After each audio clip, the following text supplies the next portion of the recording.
Welcome back to Power Lunch. Mercantile Bank has launched a private bank. It focuses on entrepreneurs. The launch happened this morning, and joining us in studio is the Chief Executive, Karl Kumbier.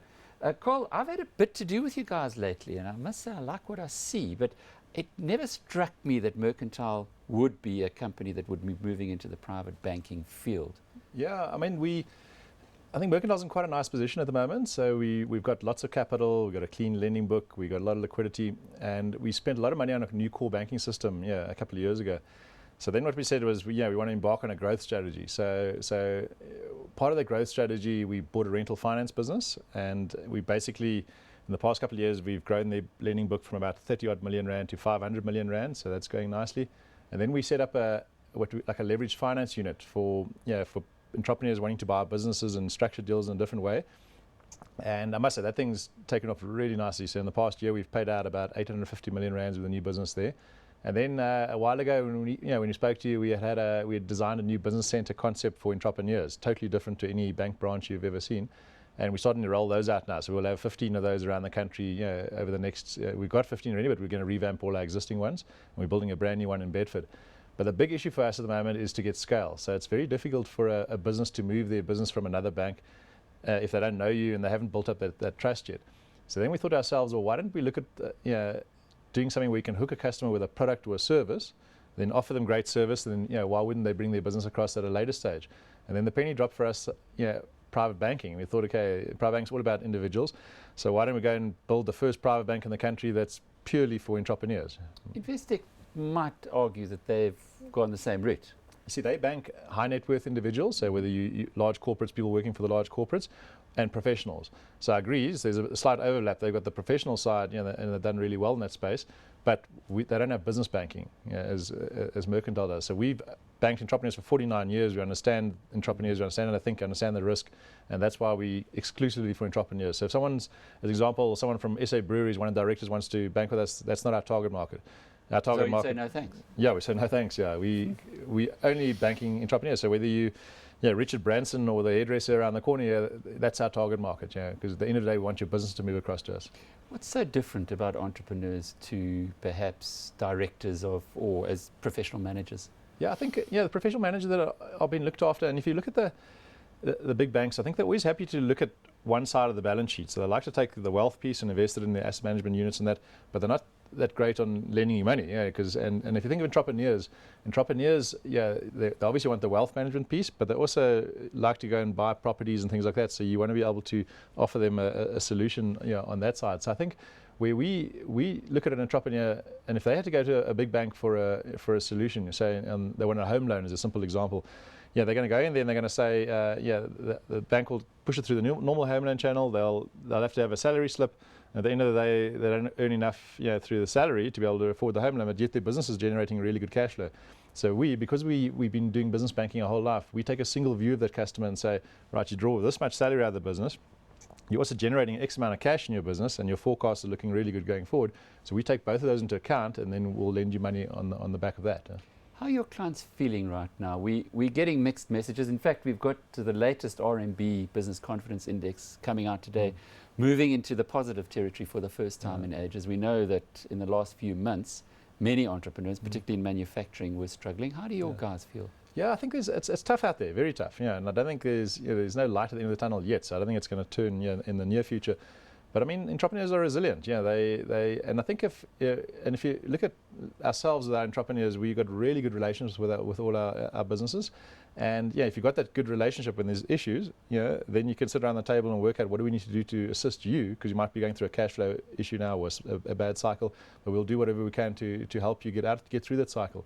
And most of our businesses, they've been on the books for many years. They've gone through a couple of cycles. So if we get to understand how their businesses operate, then it's not that much of an issue. But it's all about the relationship. But even Mercantile itself, because there will be many who remember you as a listed company, got into difficulties, got huge investments from Caixa, the Portuguese operation, and now you're awash with capital. Yes, I mean those issues were probably about 14 years ago, and I think it just went through the bank went a little bit off the rails with banned lending.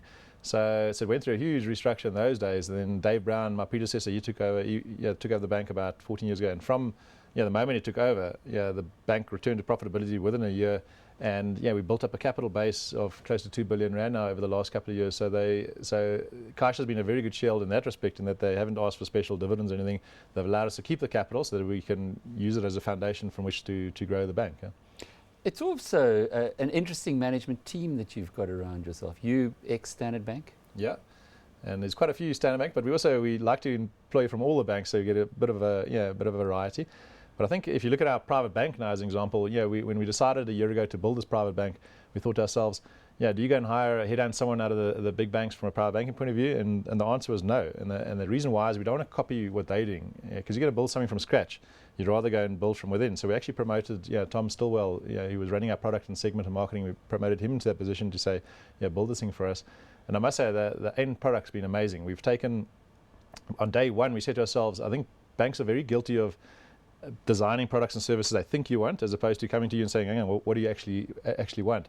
So on day one, we set up a meeting with 12 of our customers, and we chose male, female, large business, small business, and also old and young, a really nice mix. And we put them in a room, and when we sent the email out, we said, listen, we're thinking of designing a private bank, would you help us? Every one of them accepted immediately, and they arrived.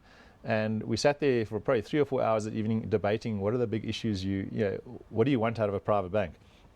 So the guys came back, and a couple of issues quite interesting though. The first one is paperwork. Entrepreneurs don't like paperwork. They're saying, when I come in here and I want to open something up, open up accounts and that, don't give me paperwork. And then the second one was turnaround times.